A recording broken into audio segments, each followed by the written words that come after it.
welcome back to my channel. I upcycle clothes and accessories with items from thrift stores and flea markets, mainly Goodwill for me. I'm going to show you how I made these three. I'm going to work on one bag. It'll be this one right here, but all three of them use the same pattern, just different fabrics and fringes and trims. We've got this one. Now these are just messenger bags. They don't have any fancy closures or pockets on the inside, but they're great to, for a book bag, or I like them to travel with, to walk on the beach or do hands-free shopping.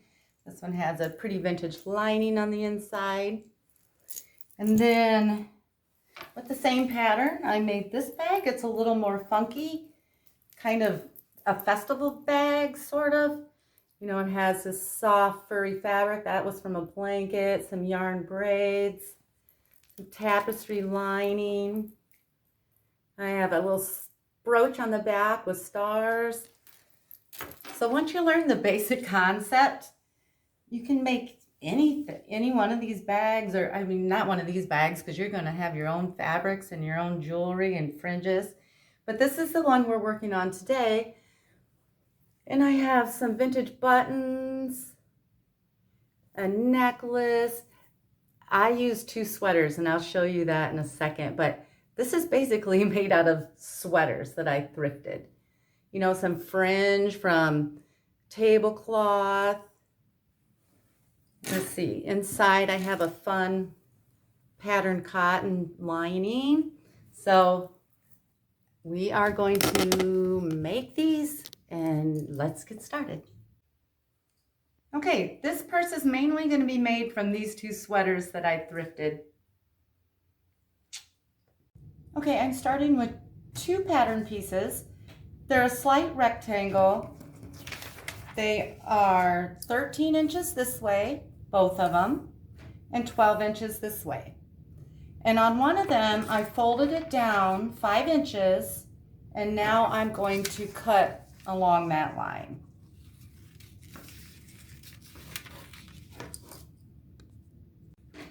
I'm taking my 12 by 13 pattern, laying it down on my longest sweater, so this will be the back of the bag.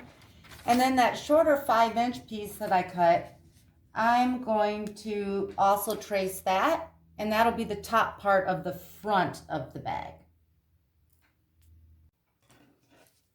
You can see here I've traced the back exactly like the pattern, 12 by 13, but this piece that's going to be on the front, I went a good 1/2 inch outside of that pattern to allow for seam allowance and some shifting when we're sewing.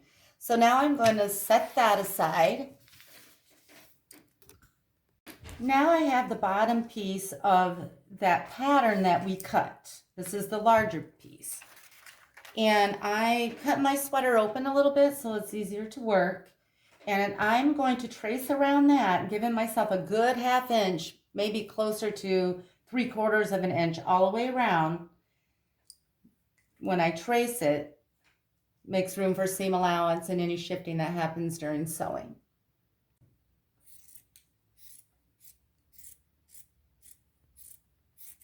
What I'm going to do now is I took that larger piece of sweater and that smaller piece of sweater and set them up like this, and then I am going to pull this over right sides together,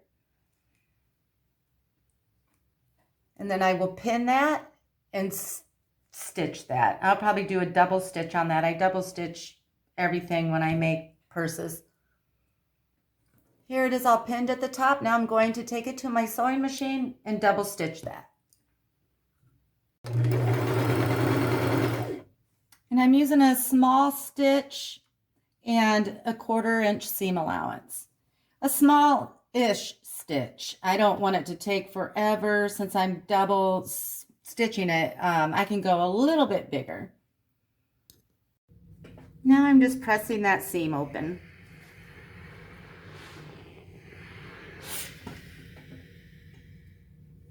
What I'm going to do now is go back to my large pattern, which is 12 by 13, and I am going to place it on those two pieces. Now's where I want to get exact on this. I will trace around that and cut it out to make sure it's 12 by 13 like the back side.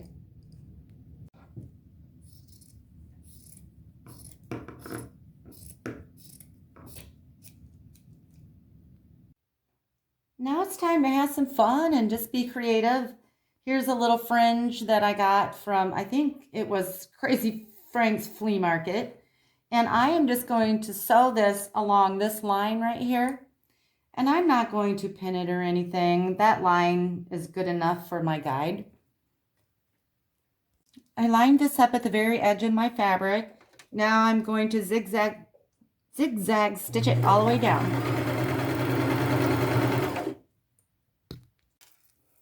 Now I'm going to take this fun little necklace that I'm sure I got at a thrift store somewhere. It has some beads and some chains, and I'm just going to lay it down here probably about right there.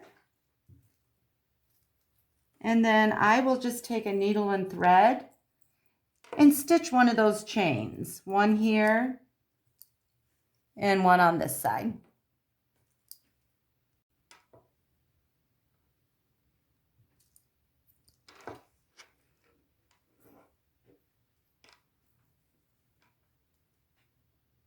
Now what I'm going to do is take some vintage buttons, and I am just going to stitch them along this piece of fabric here. You could use charms or flowers or tassels, anything you want. I'm just using buttons.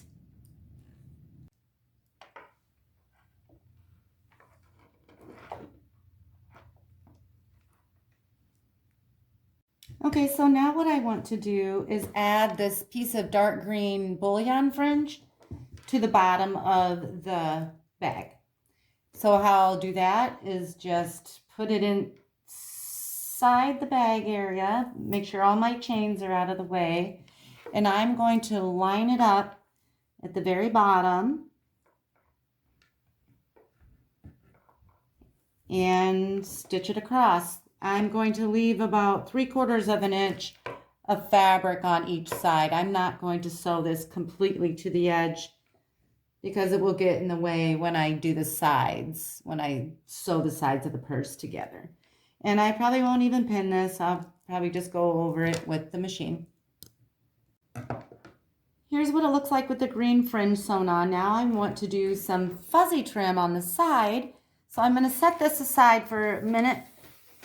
And I'm going to take another sweater. It's kind of a velour sweater that I got at Goodwill, but it has this fun fringe at the neckline.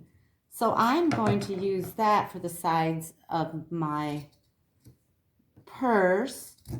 And I'm going to cut it, I want the fringes, of course, but I'm going to go about 1/2 inch above that so I have room to sew that onto my bag. And I'll just cut that out. Now I have my collared fringes cut off. I'm going to fold it in half because I want half on one side, half on the other. And I'm just going to cut it in half. And I will do the same here that I did with the bullion. I'll put it inside the purse area. And I'll probably go start about 1/2 inch down at the top. And go until I'm about maybe 1/2 inch at the bottom. If it's too long, I'll just trim some of it off. And I'll do that on both sides. Now I have to go to my machine. And I'm just using a regular stitch here.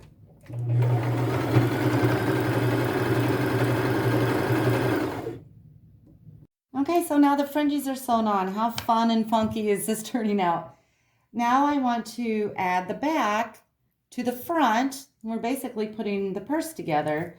What I'm going to do is turn all these fringes on the inside, make sure anything hard is out of the way here. Everything has to go inside. And then I will lay the back that I cut out on top of here, right sides together, and then I will pin down the sides, across the bottom, and up the other side. Now I have it all pinned. I'm going to take it to my machine, and I'll do a 1/2 inch seam allowance. I want to make sure all those little pieces that are sandwiched in there get sewn and not missed, and I'll go over it twice.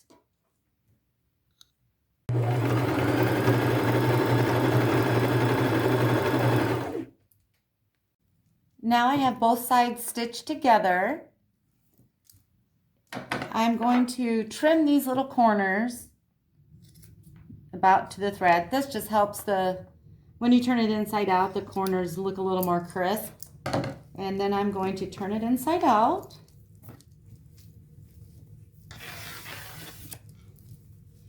Push out those corners. Here's what it's looking like so far. Now it's time to make the strap. Okay, so I said I was going to make the strap next, but I changed my mind. This isn't an exact science. This is textile art, basically. And what I've decided is these gaps are kind of bothering me, how they're just kind of choppy right here. And so what I decided I'm going to do is I'm going to take these 4 colors of yarn, and I'm going to make 3 braids for each side, and I'll sew them up here, and I want them to end around this fringe, give or take. It doesn't really matter, probably 17, 18 inches. So I'm going to make 4 to 6 braids, and I will lay them here, and they'll kind of fill in that gap for me. So let's see how that turns out. I'll show you. Okay, so here's what my braids look like. They ended up being about 19 inches long. And I am going to sew these at the very top. See, doesn't that look better? That all filled in. That'll be like that. And so I'll sew these at the top. I just opened my bag back up, and right next to the seam where the fringe is, I just sewed them 3 in a row right across the top there. And I'll go to the machine and do that to the other side. Okay, now to work on this strap. I cut a piece of fabric. This is a vintage tablecloth. It's 50 inches long and 4 inches wide. And if you don't have a piece of fabric that long, just piece 2 together, 2 the same fabrics or 2 different fabrics to jazz it up or make it a little more fun. I'll show you what I do with this. Okay, so I take this piece of fabric, and then I take a sturdy cord.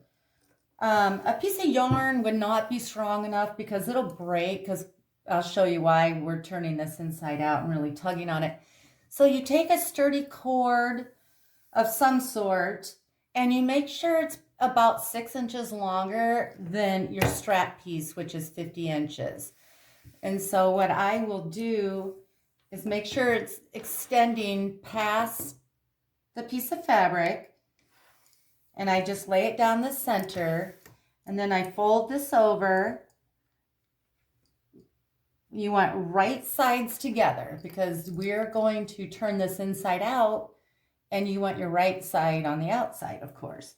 So I am just going to fold and pin all the way down.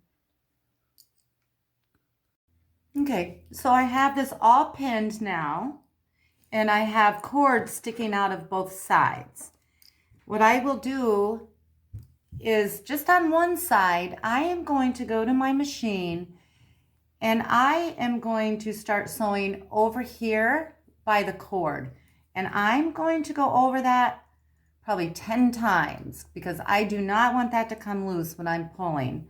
So once I go over my cord 10 times, I'm going to go across the top here and then all the way down the side. And I will leave the bottom open, but I'll show that to you again in a second.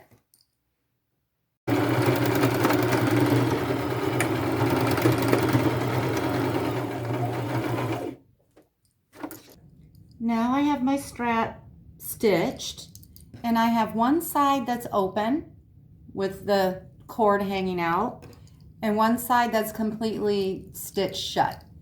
The side that's stitched shut, I am going to trim, and I'm going to cut that cord off and maybe make a little snip in the corner.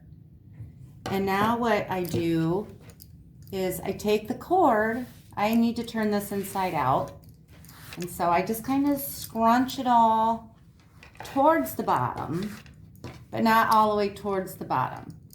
And this is probably the trickiest part. At the very bottom, you have to start working this fabric over the cord.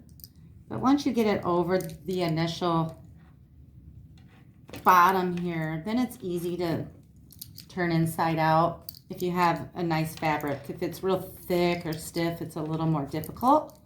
Okay, so now I just start pulling a little bit at the bottom and just do a little bit at a time. If you get this all bunched up down here, it's really hard. But I pull it down, bunch it up a little bit as I go. And then I just keep pulling. And I'll just bunch up a little bit more. And then I'll pull a little bit more. And I'll keep doing that until, see, I got it too bunched up right here. I got to slow down and take my time a little bit at a time.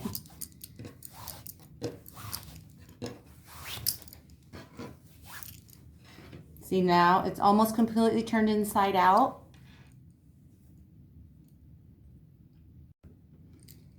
Now I have it turned completely inside out. There's a little bit there. And I can cut this cord off now. And, you know, you won't see that. There's a little teeny piece of white cord left. You won't see that because it will get stitched into the purse. So what I'm going to do now is go to my iron. We have one seam here that we sewed. I'm going to put that in the center, and this will be the underneath side of my strap. So this will be the nice top side, and then that seam I'm going to put in the center the best I can, and then take my iron and just press over it all the way down. Now my strap is finished. I pressed it. The seam's going down the center on the underneath side, and now I need to attach it to my purse. So I'm just going to start with one side, and I line this up, right sides together. You want to be able to see that seam on the outside as you're sewing it here. And I'm going to find the outside seam of my purse, and I'm going to line up this seam with that seam just to make sure it's perfectly balanced. And then I'm going to line it up here with my purse, and I'm going to go to my machine, and I'm going to stitch over that at least 5 times. I usually do more. Now I know the sweater doesn't seem like it might hold the strap very well right now, but the lining will give this so much more structure and strength when we get to that part.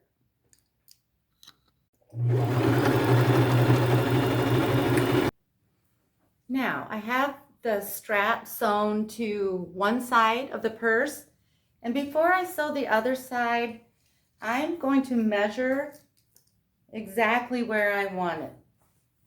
And this is pretty important. Different bags and different thicknesses of fabric give a different strap drop. So just play with it and see. I think I like mine about right there. I think I like mine a little shorter than some people do. I typically end up with 47, 48 inches for a strap drop, but I always measure on myself. I don't just measure the strap. So I think I want it about right there, which means I'm going to cut about that much off. Now I can go sew the other side to my purse right sides together, and a bunch of stitches. Okay, so here's what I have so far. Now I need to set this aside and make the lining. I've chosen this fun pattern cotton fabric for my lining. And now I go back to that 12 by 13 pattern that we made. And I need to trace 2 of these, of course, one for the front, one for the back. Now this is important. I've made hundreds of purses, and I kind of learned this from trial and error on my own, but doing this little trick will make your life so much easier and make the lining fit inside your bag so much better. So I will trace this. I will trace exactly along the top and exactly along the bottom. But the sides, I will go out 1/4 of an inch. Now, I don't measure or anything. I just sort of eyeball it when I trace it. But just make the outsides 1/4 of an inch bigger than the pattern. Now I have my 2 lining pieces cut out, and I need to sew them together. So I'm going to put this on top of the other one, right sides together. And I'm going to go to my machine and I will double stitch just along the sides, not the top or the bottom, just along the sides. And I don't normally pin this. It's such an easy stitch. Once I have the sides sewn together, I turned it right side out, which it is now, and then I just press those so they're nice and crisp. And then I'm going to turn it inside out again. Now it's ready to put inside the bag. Okay, now I'm going to add my lining. And I think lining sometimes scares people, or people think it's hard, but it's really not that hard, I don't think. So what I'm doing is I'm taking my bag and I'm making sure those straps are down. And then I'm going to take my lining that is inside out, and I am going to put it over top of my bag. And I'm going to peek back in here, and I'm going to find the top of my bag. And I'm just going to line this lining up with my bag. And the best way I found to line this up, oh, I have a lot of strings, is I take the outside seam of the purse and the seam of the lining, and I connect those. And I start pinning there. It's nice and lined up, the lining in the bag. The seams are lined up. Now I will put a pin here and pin about right there.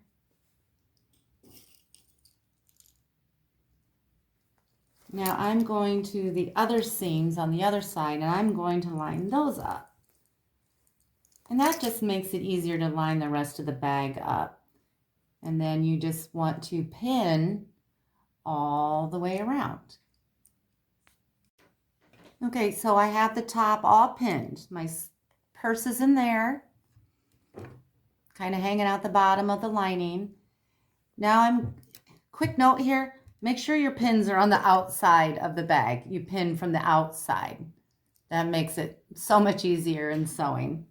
So now I'm going to go to my machine, and since I'm using a sweater fabric, I'm going to do a 1/2 inch seam allowance, just in case any of this is unraveled. I'll make sure to catch that. And normally I would go around once here instead of double stitching, because we'll do a top seam, but again, since it's the sweater fabric, I'm going to go around twice just to make sure it's nice and secure. Now I'm just going to remove this little front plate. And this is why you pin on the outside, so you can see the pins and pull them out as you go. And I'm giving myself 1/2 inch seam allowance.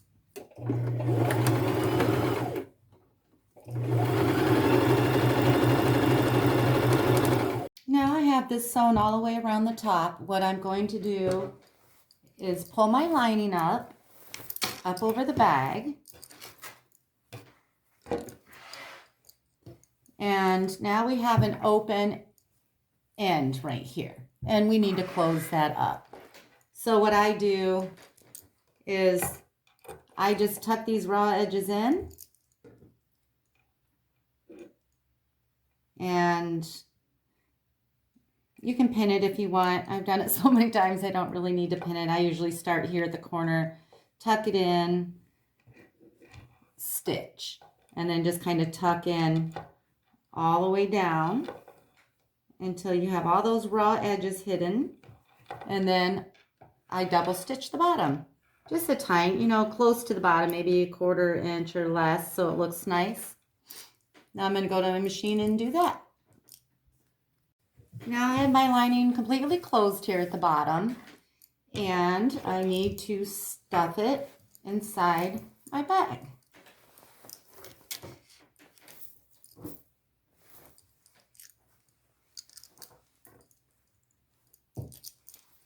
Oh, it's so cute.